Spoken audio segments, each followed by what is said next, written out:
You are the rock of my salvation. You are the strength of my life. You are my hope and my inspiration. Lord, unto you will I cry. Praise God! Kayo po ay nakikinig sa programang The Rock of My Salvation. In behalf of Pastor Emerita Barqueros, ako po muli ang inyong lingkod si Sister Jem. At kasama ko po sila Pastor Dan, Sister Shah, andito rin po si Jam, si Elaine, si Josh at si Justin. Sa part 5 po ng message ni Pastor Emerita na Becoming Like the Teacher, ituturo naman po niya ang subject about humility. Mapapakinggan po natin kung paano naging picture ng pagpapakumbaba ang ating teacher and Lord Jesus Christ. So sa mga nakikinig po tonight na gusto ng promotion o pag-angat sa buhay, this message is for you. Pakinggan po natin ang topic ni Pastor Emerita, Becoming Like the Teacher, Part 5.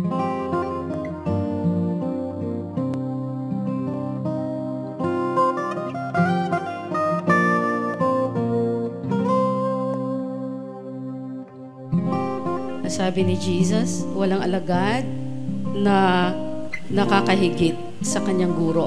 Ngunit matapos maturo ang lubos, ang alagad ay makakatulad ng kanyang guro. Today, ang pinadidiinan po ng ating teacher ay ang subject about humility. Sa John 13 verses 1 to 17, pinapakita po rito ang pagwash ni Jesus ng feet ng kanyang mga disciples pagkatapos nilang kumain ng Last Supper. Imagine this, mga kapatid. Sa Last Supper, alam po ni Jesus na konting oras na lang, aarestuhin na siya. Ipapako na siya sa cross, at konti na lang ang time niya sa mundong ito. Ganun pa man, bago siya arestuhin, napakarami niyang ipinagtapat at itinuro ng mga sikreto tungkol sa Kingdom of God. Of course, tinuro niya ito sa kanyang mga disciples. Well, habang minemeditate ko po ito at binasa ko yung halos buong chapter at yung mga sumunod na chapters, habang binabasa ko po ito, na-feel ko na itong huling hapunan ay parang isang closed door meeting na napaka-espesyal para sa mga disciples lang ni Jesus. Parang bawal dito ang press people, exclusive lang ito para sa mga disciples ni Jesus. Well, dito po, habang binabasa ko ito, dinala ko ng Holy Spirit doon mismo sa occasion. And nung nakikita ko nagsasalita si Jesus, nakita ko na napaka-intimate nung moment, nung nakikipag-usap si Jesus sa kanyang mga disciples. Sobrang nakaka-touch yung boses ni Jesus, especially nung ine-express niya yung great love nila ng Ama sa mga disciples niya. Well, today, ipaparinig ko po sa inyo ang isa sa napakahalagang itinuro ni Jesus nung gabing iyon. Well, pagkatapos nilang kumain ng huling hapunan, tumayo si Jesus, tinanggal niya yung kanyang outer garment at nagtali po siya ng tuwalya sa kanyang baywang. John 13:5 says, pagkatapos, naglagay siya ng tubig sa palanggana at sinimulang hugasan ang paa ng mga alagad at pinunasan ng tuwalyang nakabigkis sa kanyang baywang. Verses 12 to 17 in English. So when he had washed their feet, taken his garments, and sat down again, he said to them, "Do you know what I have done to you?" Pakinggan niyo po si Jesus. Huwag niyo pong pakinggan yung boses ko. Imagine niyo, si Jesus yung nagsasalita. At nandun kayo sa silid na yon. Ang sabi niya, "Do you know what I have done to you?" Alam niyo ba ang ginawa ko sa inyo? Verse 13, sabi ni Jesus, "You call me teacher and Lord, and you say, well, for so I am." 14, "If I then, your Lord and teacher, have washed your feet, you also ought to wash one another's feet. For I have given you an example that you should do as I have done to you. Parang sinasabi niya, ako nga teacher, ako nga Lord, ako nga Diyos. Hinugasan ko yung mga paa ninyo. O you ought to. Parang sinabi, hindi pwedeng hindi nyo ako gagayahin, ha? Hindi pwedeng hindi. Parang yun ang ibig niya sabihin. Kinlaro na niya kagad. 16. Most assuredly, I say to you, a servant is not greater than his master, nor is he who is sent greater than he who sent him. Verse 17. If you know these things, ito maganda, ang sabi niya, if you know these things, blessed are you if, may if yan, if you do them. Mabe-bless ka lang kapag ginagawa mo o gagawin mo ang mga ito. Well, ano ang tinuturo dito ng ating teacher? Number 1, sa verse 1b pa lang po, bago pa sila kumain, at i-wash ni Jesus ang mga marurumi nilang paa. Alam niyo po ba na ipinakita na sa verse 1 pa lang yung sobrang expression ng love ng Diyos sa kanyang mga disciples. O pag sinabing, disciples naman ni Jesus yan eh. Well, tayo rin nga, kaya dapat maging disciples din tayo. Applicable ito sa mga disciples din ni Jesus. So, tignan niyo po, ang sabi rito, John 13, verse 1b, when Jesus knew that his hour had come, that he should depart from this world to the Father. Look at this. Having loved his own, sarap pakinggan, having loved his own who were in the world, he loved them to the end. Alam ni Jesus, papunta na siya sa Ama eh. Pero sinabi niya muna, bago yung huling hapunan, mahal niya yung sa kanya, yung mga disciples niya. Number 2, well, pinapakita rin dito na si Jesus bilang teacher and Lord ay nagtuturo kung paano maging modelo ng isang matibay na foundation, kung ano ang ibig sabihin ng tunay na servant leadership. Ano ito? Ang isang disciple ay isang mapagmahal na servant. Okay, ang servant ay humble. Ang humble servant hindi namimili ng posisyon o ng gagawin. Palagi lang silang ready to serve kung saan at kailan may pangangailangan. Nakuha niyo po ba yan? Sinong gusto mag-serve sa Lord? Sa totoo lamang po, ito, pwedeng i-apply ito kahit saan. Kahit saan. Alam niyo, ang isang magandang halimbawa dito, si Doc Mark. Kasi po, na-notice ko, pag wala kasi si ating drummer, si Brother Paulo rito, ano siya, kahit malayo ang lugar niya, pag sinabing kailangan ng practice, nandito po siya. Pa-practice siya. Pero, pag nandiyan na yung gawain, biglang dumating si Brother Paulo, ang ating drummer, at of course, hindi siya, hindi tutugtog si Doc Mark, right? Ng drums, right? Pero wala kang makikita na na-offend siya. Nakasimangot, o masama ang loob, na parang, ano ba yan? Panakip, ano lang ako? You know what I mean? Replacement o what? Reserve ba? Kung kailan lang gustong gamitin, tsaka gagamitin pagka andyan na yung tutugtog, diyan ka na lang sa tabi. I mean, yan yung mga matitinding ugali. Right? I remember, anong tawag ko, Sister James, sa sarili ko? Pakilakas. Sa ministry, you know what? Ang inambisyon ko pong posisyon, kung ano? Basahan. Alam mo, ang tinag ko sa sarili ko, sa ministry, sa loob, basahan. Yun ang inambisyon ko, para akong basahan. Why? Kasi, pag basahan ka, kahit saan ka gamitin, uunin ka lang, gagamitin ka. Kung kailangan ibilad ka sa araw, bibilad ka sa araw. Kung kailangan dyan ka lang sa sulok, tsaka sa sulok, hindi aangal ang basahan. Pero importante, basahan. Pero hindi nagsasalita yan. Kahit tapakan mo yan, dumihan mo yan, hindi aangal ang basahan. Okay lang sa akin. Wala nga ngayon. Pastor na ako, tagapunas ako ng upuan. Okay lang.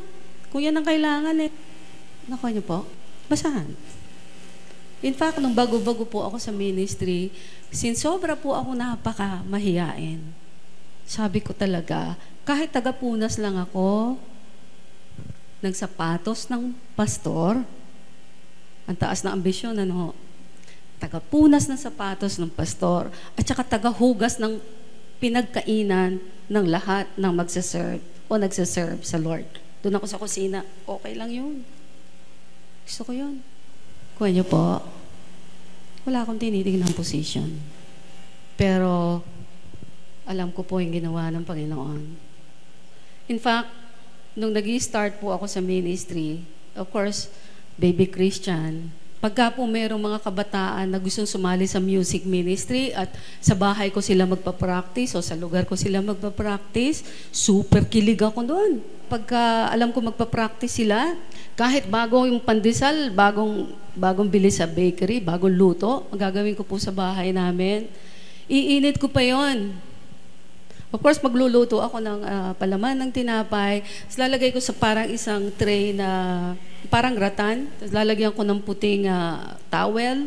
Tapos gusto ko, pag kinain ng mga nagpa-practice, gusto ko malutong yung tinapay. Gusto ko mainit para pagbukas nila ng towel na puti na ganon, masasarapan sila. Bakit ko ginagawa yon? Mahal na mahal ko ang ministry. Gusto kong maka-encourage ng lahat ng pwedeng ma-encourage para sila mag-serve sa Lord. Gusto ko maramdaman ng bawat isa, mahal sila sa ministry. I believe, hinahanap pa rin ito ng Panginoon sa atin ngayon. Oh? So, na-notice ko na ayoko sa harap. Gusto ko tagapunas lang ako ng kung ano. But you see, yun ang gusto ko. Gusto ko nasa likod ako, nasa kitchen lang ako, nandun lang ako sa lababo. Anong ginawa po ng Lord sa akin? Andito ako sa harap ngayon Tama po ba? Akong mahiyain na ayaw akong lumabas kahit saang, gusto ko sa loob lang ng kwarto. Nakuha niyo po? Okay. Isa pa, maganda pang example. Well, total nakikita ko yung mga leaders dito. Sister Jem yan. Grabe yan. Grabe yan. Assistance, loyalty, tsaka yan ang maganda yan. Pagka medyo na-correct mo yan, na-rebuke mo. Pag ni-rebuke mo si Sister Jem, may regalo ka dyan. Oo. Sino pa ba? Ayan, si Brother Dan. Kala nyo, ganyan-ganyan si Brother Dan, yung Pastor Dan. Pero alam nyo po ba, isang karakteristik ni Pastor Dan, kahit siya pastor, anytime po na, Pastor Dan, kailangan po namin ng ganon dito. Andyan po siya. Willing to drive for you. At sa totoo lang, lahat ng mga kasama ko dito, kahanga-hanga po. Even ang aking anak, nahihiyaman ako sabihin, anak ko, look at that. Nung sinabi kong, anak, hindi ako pwede dalawang linggo. Buti mo sabi niya, pagtayo niya dito, okay, substitute lang po ako dito walang posisyon. Tama po ba? Ayaw niya nga magpatawag ng Pastor Jai. Diba? Gusto niya Brother Jai lang. Right? Always ready. Yun ang maganda sa servant ng Lord. Tama po ba? You don't care kung substitute ka lang. You don't care kung tagapunas ka lang ng chairs. Right? Kasi tukoy mo yung gusto mo Ang gusto ko mag-serve sa Lord. Kung ano yung kailangan ng ministry, yan ang concern ko, yan ang gusto kong gawin. Right? Ay, hindi. Ay, nagpipreach na ako, hindi na ako pwede maghugas ng pinggan. Hindi na ako pwede magwalis. No. The more mamithiin pa yon, lalo ka itataas ng Lord. Ang hindi naghahanap ng posisyon, nagkakaposisyon. I tell you. Nakuha niyo po? Yun yung paradoxes sa mga sa ng Lord. Okay. Balik tayo sa washing ng feet. Alam niyo po, ito yung historical background noon. Nung panahon nila noon, yung mga roads sa Jerusalem ay dry at dusty. At sila ay naglalakad lang most of the time wearing sandals. Kaya yung feet po nila ay kinoconsider na pinakamaruming parte ng katawan. Kinoconsider din na mababang katungkulan ang ritual foot washing na usually ay ginagawa ng isang household servant. Sa katulad ng ganitong occasion po, ang ginagawa ng bisita pagkapasok nila ng bahay, ang totoo yung host ng bahay, nagpo-provide na siya ng water para sa bisita para mag-wash ng feet. Kapag ang guest ay close friend o kapareho ng social status ng may-ari o yung host ng bahay, ang host mismo ang magwawash ng feet ng bisita. Well, nung Last Supper, ito po yung pinakita sa akin ng Panginoon. Makikita nyo doon na mayroon namang food, kaya sila nakakain. Mayroon ding water, pang-wash ng mga paa bago pumasok ng bahay. So, may naglagay ng tubig. Pero, walang host na nabanggit, wala ring household servant na ready at willing na maghugas ng kanilang mga paa. Pumasok sila ng bahay, kumain sila ng hapunan na marumi ang kanilang mga paa. Kaya pagkatapos nilang kumain, hindi na po nakatiis si Jesus. Tumayo siya, tinanggal niya yung outer garment niya, nagtali siya ng tuwalya sa baywang niya at inumpisahan niyang hugasan ang maruruming paa ng kanyang mga disciples. Praise God. Now, alam niyo po, habang minemeditate ko ito, naisip ko, pwede namang diretsahan na lang inutos ni Jesus sa mga alagad niya. Pagpasok pa lang ng bahay, sinabi na niya ito. Para sinasabi niya sa mga disciples niya, o bago kayo kumain, maging responsable naman kayo sa inyong katawan. Kayo na ang maghugas sa mga sarili ninyong paa. At matutuwa ako kung may magmamagandang loob sa inyo na kusang maghugas ng paa ng inyong kasamahan na maaaring mas pagod kaysa sa inyo. Well, ang totoo po, pwede niyang gawin ito.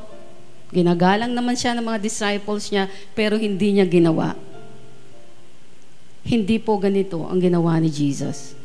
Pinakita niya na bilang isang teacher at Lord, kailangan ginagawa niya mismo ang kanyang itinuturo. He taught by example. Ganito rin daw po tayo lahat. No? Kaya sinabi niya, most assuredly I say to you, a servant is not greater than his master, nor is he who is sent greater than he who sent him. If you know these things, blessed are you if you do them. Grabe, no? Kailangan, tandaan niyo yung if. If you do them, you will be blessed. Okay, parang sinasabi ng Lord, hindi sapat na alam lang natin. Itong sinasabi ng Lord, kapag ginawa natin ang tinuturo ng ating teacher, kapag ginawa lang natin, tayo mabibless. Well, dito po sa subject na ito, para tayo nag-aaral, di ba? Ang subject natin, itinuturo ng teacher natin ay about humility. Ang sabi ko nga, humility to the max ang pinakita ng Lord dito. Bakit ko sinabing to the max?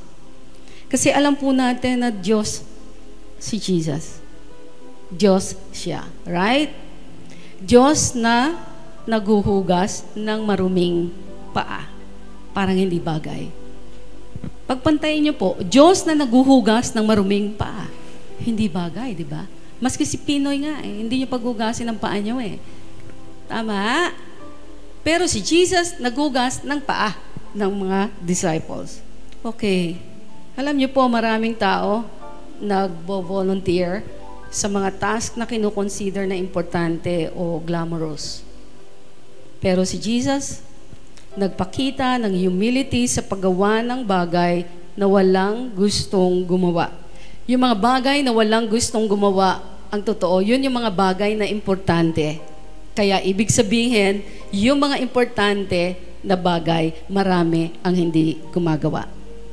Yung hindi ginagawa, Yun ang mga importante. Katulad ng making disciples and living like Jesus. Right? So, hinugasan ni Jesus ang mga paa ng kanyang mga disciples. A dirty job na usually ginagawa ng pinakamababang rank na nasa room. Even Judas, who left the table to betray the Lord, had his feet washed by Jesus. Imagine that. Imagine, nilagay po ni Jesus ang sarili niya in a position of servitude, even to his own betrayer. Grabe, no? Yung nag-betray sa kanya, kasama siya eh. Kasama si Judas na hinugasan. So, Lord and teacher, si Jesus. Pero, ito po yung question. Si Jesus ba ang lowest ranking person sapagkat naghugas siya ng paa? Hindi. Di po ba? He was Lord and teacher. Alam niya, malapit na siyang bumalik sa Ama in heaven, pero hindi siya naglatag ng status, ng predominance, ng distinction, o naghanap ng position. Ito po maganda ito. Revelation ito ng Lord sa akin. Ito po ang reason kaya hindi niya nakita o hindi naisip ni Jesus na mababang klase ang pagwash ng feet ng mga disciples niya. Secured si Jesus kung sino siya eh. Well, sa kanya, service is service. Walang kailangang rank o degree o position.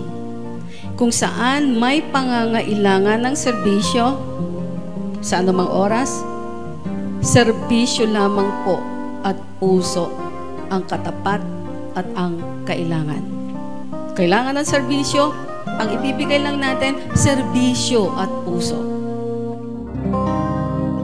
Amen. Praise God. Marami pong salamat, Pastor Emerito Barquero, sa napakagandang topic po ninyo, ang part 5 ng message na Becoming Like the Teacher.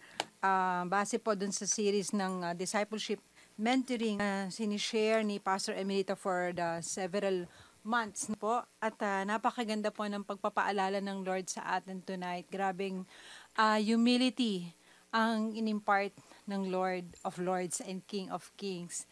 Sa last portion nga ng sinabi ni Pastor Emerita, grabe no, parang yung Diyos, di ba, the God of the heavens, tapos naghugas ng paa. Habang sinasabi niya ngayon, parang napasulat ako, o nga no, yung paa, it's the lowest part of the body, no, ng katawan natin. Tapos, ang naging word, yung example na pinakita ni God dito, si Jesus, the Son of God, the God of the heavens, stooped down. Parang nagpakababa na nga siya sa pagiging tao niya, di ba? He took the form of a man, sabi sa Philippians 2:6.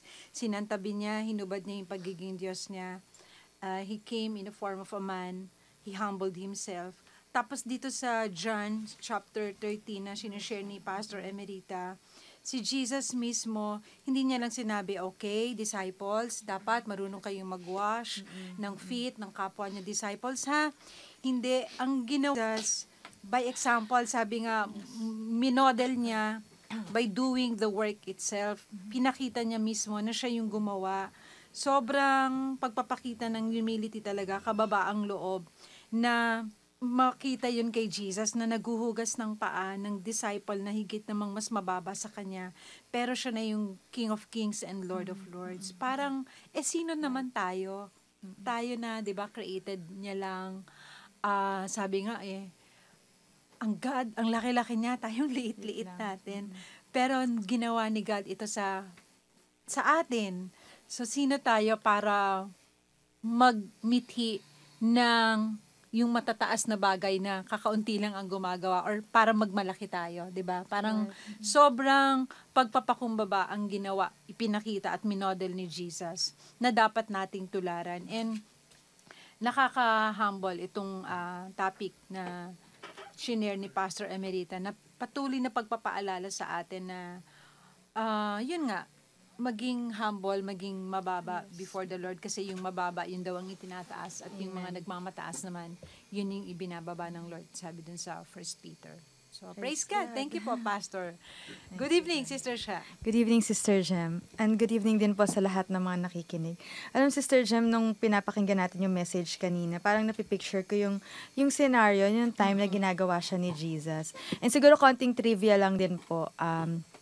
Kasi nung time nila Jesus, kaya merong washing ng feet pagka pumupunta sila sa isang lugar or pumapasok sila sa isang bahay. Kaya may washing ng feet. Kasi 'di ba during those times, Sister Jem, maalikabok kasi parang wala silang mga sasakyan. So, madumi yung mga paa nila. And yung pag-wash ng feet dun sa mga bisita or yung mga taong pinapapasok nila dun sa bahay nila or dun sa isang lugar, kaya may washing ng feet kasi nagsisimbolize din daw ito nung pag-welcome nila or yung pag-accept nila dun sa taong huhugasan ng paa nga. Ang maganda lang kasi dito, Sister Jem, katulad ng sinabi mo din kanina, si Jesus mismo yung unang nagpakita ng best example ng pagiging humble. Kasi pwede nga na nagturo siya or may tinuro siya, may inassign siya. O hugasan niyo yung paano mga disciples ko or yung mga kasama ko dito. Pero hindi, ang ginawa niya, siya mismo yung garment nga daw niya, di ba? Yun yung parang pinampunas, pinarpa niya or pinantuyo niya. Parang nakikita po natin dito na si Jesus, hindi talaga siya tumingin dun sa position. Yung pagka-Diyos niya, hindi niya yon ginamit para mag-utos o para ilagay yung sarili niya dun sa mas mataas na position. Instead, nagpakumbaba siya. And ang maganda doon sa sinabi kanina ni Pastor Emerita in John 13 verse 1b, sa NIV Bible po kasi doon ang sabi, He now showed them the full extent of His love. Expression ng Lord sa mga disciples niya, pinakita niya yung love na kahit na Diyos ako, kahit mas mataas ako sa inyo, ginawa ko to. And isang tinake note ko dun sa sinabi ni Pastor kanina sa Sir Jem is yung willingness ng Lord gawin. Ginawa ni Jesus yan na willing siyang gawin kasi gusto niya ipakita sa atin, ma-demonstrate dun sa mga disciples kung gano'n niya kamahal. And parang foreshadow kasi dito yung self-sacrifice na gagawin niya sa cross. Di ba po? And at the same time, yung pagpapakita din dun sa mga disciple niya na kailangan, when we serve others, kailangan nandun yung humility. And marami tayong narinig ng mga patotoo. Even sa church, meron tayong mga kasamahan doon na kahit matataas yung position nila dun sa company, every time na kahit na merong mga persecution or anything, pagka ang pinapairal nila is yung humility na natutunan din nila through dun sa mga word or dun sa mga messages, nakikita nila yung provision, nakikita nila yung pagtaas, yung promotion. Kaya tama po yung sinabi niyo po, Sister Jem, kanina sa intro, di ba, na once na talagang ipakita natin yung pagiging humble natin, hindi tayo bibiguin ng Lord, ipapakita niya kung paano niya tayo ipopromote or kung paano niya tayo itataas. Kaya alam niyo po, sobrang ganda nitong topic na to, tong part 5, at sana nga po, mabalikan nyo pa rin even yung parts 1, 2, 3, and 4 ng second characteristic of a disciple, which is becoming like the teacher. Amen. Praise God. Okay, sinong gustong mauna mag-share among the youth natin? Si Justin, good evening. Good evening. Yes, I'd like to share lang about yung sa humility. Like si Jesus na, yes, He's a God na He's above all of us, na He stooped down low for us, na He decided not to live as a king in heaven, and He went down here on earth to be a man, a lowly man who was born on a manger. Na it's really amazing kung how yung humility ni Jesus, na how He wanted us to see Him in the future, na how He wants us to act like among the non-believers. And it's really nice na kung paano dapat natin imitate yung characteristic na yon, na yung humility ni Jesus, na kahit sometimes we're right, but we shouldn't answer back because of due respect natin for a person. Right, tama yung word mo. Imitate. Okay, Elaine, good evening. Thank you po, and good evening po sa lahat na nakikinig. Actually, yung humility po, isa sa pinaka-paborito kong topics and qualities as a Christian, kasi feeling ko talaga yun ang most powerful, one of the most powerful forces na pwede natin gamitin, especially in evangelizing. And yung one of the best lessons gusto ko lang i-share sa lahat about humility is yung parang true definition of humility, and for the benefit of everyone. And para ma-remind din tayo lahat, pati sa dictionary, sinasabi yung definition ng humility is the offering of our submission. So yung ibig sabihin as Christians, yung humility, it's submitting to God. So every time na hindi tayo nagsasubmit kay God, Hindi na humility yun. Opposite of humility. Ibig sabihin, proud tayo.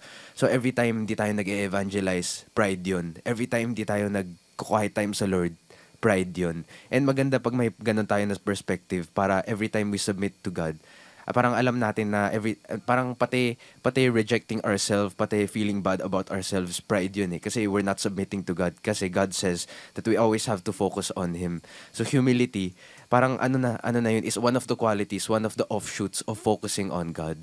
Thank you, Elaine. Josh. Yes, and lastly din, parang gusto kong parang i-remind din sa atin na parang may reward yung pagiging humble. Na sinabi nga ni God na parang kung sino yung gusto maging great, they should be yung servants dito sa earth. And parang sa naman ang reward pwedeng eternal eh, di ba? Alam mo yung parang yung reward na hinihintay natin is yung the reward that comes from the Father, hindi yung what people can give sa atin kapalit ng pagiging humble natin or pag-una natin sa mga tao, but yung reward that comes from God. And ang maganda dito is kung ano man yung ginagawa kasi ni Jesus, it only reflects yung will ng Father. So yung ginawa niyang pag-humble sa sarili niya, pagbigay ng life niya, ng body niya sa cross is just a reflection nung love din ng Father natin in heaven. So parang magandang example yun to remember sa pagiging, as we try na maging humble every day. Praise God. And ang sarap magpatuloy pero we don't have much time, no? Kaya ibigay na muna natin kay Jam para patuloy tayong balitaan sa mga ginagawa ng Lord through JFM. Yes, thank you po Sister Jem. Sobra po kaming masaya to update you. Nakahapon nga po nagkaroon tayo ng sobrang gandang opportunity to treat yung mga mahal natin dyan sa CIW or Correctional Institute for Women. Sabi kong special kasi I believe na ang Lord talaga may gusto na iparamdam sa Kanya yung love nila, yung love ng Lord sa kanila. And by giving them a special buffet treat, na marami tayong napakain, yung spaghetti, salad, chicken, fried chicken, beef talong, lahat na, kumbaga, hindi pa rin pumayag ang Lord, nagkaroon din sila ng special merienda na hindi basta-bastang pizza. And naalala ko, merong iba sa kanila na patong-patong na yung chicken, spag, rice, lahat na para matikman lang nila lahat nung napakain natin doon. And yung iba nakapag-save pa para sa dinner nila. I remember before, nung nagpakain tayo, barbecue lang, naiiyak na sila. What more ito? Na I really believe na naramdaman nila yung sobrang love ng Lord sa kanila. Even yung mga napakain natin doon, gusto po namin paalam sa inyo na yung mga na-reach natin doon, yun yung mga students ng values education na nanatili, nag-aaral ng Word of God. And sabi nga ni Teacher Rose, yung nag-head sa kanila doon, nagagamit nila yung mga teachings ni Pastora Emerita. Yun, nagpapasalamat tayo doon sa mga patuloy na nagsusupport sa atin. Kung naranasan nyo na ba makatanggap ng special treat, di ba po, ang sarap ng pakiramdam. What more kung ikaw yung nag-surprise, ikaw yung nakapagpasaya. And ang good news po, we all have that opportunity to make someone happy. So visit nyo po yung website natin, josephfeeding.org, and para po malaman nyo kung ano po yung ways para makapagpasaya pa tayo sa maraming tao. Yes, thank you, Jam. Ang sarap magpasaya sa ibang tao kasi tayo ang unang sumasaya. Kaya please visit www.therockofmysalvation at saka yung josephfeeding.org. At next Sunday, 8 o'clock po ulit dito sa DWIC. Abangan niyo po ulit yung ating programa kasi patindi ng patindi ang message ng Lord, the anointing of God, the presence of God sa mga messages. Praise God! And ayaw naming umuwi nang hindi nag-greet ng happy birthday sa ating minamahal na si Sister Janice. Happy birthday! At ganoon din kay Sister Natalie at saka kay ito na nga pala, si Janice na. And of course, God bless pagbati you. kila General Andres, nakikinig po sila and the Andres family. And of course, si Uncle Jody, Tita Pinky, ni Brother Alben. Welcome back. Yes, at sa lahat ng ministry partners natin and supporters, thank you and God bless you. In behalf of Pastor Emerita, ako pong muli, si Sister Jem, kasama nila Pastor Dan, si Shah, si Jam, si Elaine, si Josh, at si Justin. Nagpapaalam kami, nag-iiwan ng isang maganda at pinagpalang gabi sa inyong lahat. To God alone be all the glory. You are my rock, you are my refuge, a mighty fortress strong and sure. You are my hope, my one Redeemer, sovereign